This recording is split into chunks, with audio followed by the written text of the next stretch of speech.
আসসালামু আলাইকুম। যে কোনো মূল্যে তিস্তার পানি বন্টন সমস্যার সমাধান হতেই হবে বলেছেন ডক্টর মোহাম্মদ ইউনূস।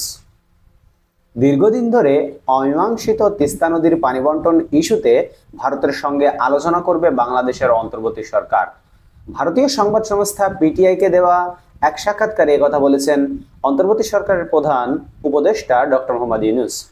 সাক্ষাৎকারটি পিটিআই এর ওয়েবসাইটে শুক্রবার ৬ সেপ্টেম্বর প্রকাশ করা হয়েছে। ডক্টর মোহাম্মদ ইউনূস বলেন, আন্তর্জাতিক নিয়ম মেনে দুদেশের মধ্যে তিস্তা নদীর পানি বন্টন ইস্যুটির সমাধান হতেই হবে।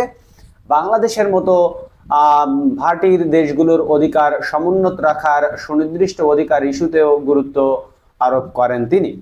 প্রধান উপদেষ্টা বলেন, ঠিক কি পরিমাণ পানির হিসাব হবে বাংলাদেশ সেটি নিশ্চিত না হওয়া পর্যন্ত তিনি চুক্তিতে সই করতে নারাজ। যে কোনো মূল্যে বিষয়টির সমাধান হতেই হবে এ মন্তব্য করেন অন্তর্বর্তী সরকারের প্রধান। সাক্ষাৎকারে সীমান্ত হত্যার বিষয়টি উঠে আসে। সীমান্তে হত্যার নিন্দা জানিয়ে ডক্টর মোহাম্মদ ইউনূস বলেন, হত্যাকাণ্ড কোনো সমাধান নয়, কাউকে হত্যা করা কোনো সমাধান নয়, কারণ এটি মোকাবেলার আইনি উপায় আছে।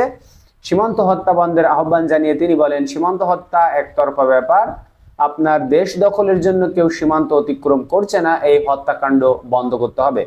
ডক্টর মোহাম্মদ ইউনূস ছোট ছোট করে কথা বলে, খুবই সুন্দর করে আস্তে আস্তে কথা বলে। দেশের স্বার্থে তিনি সবসময় অগ্রগামী।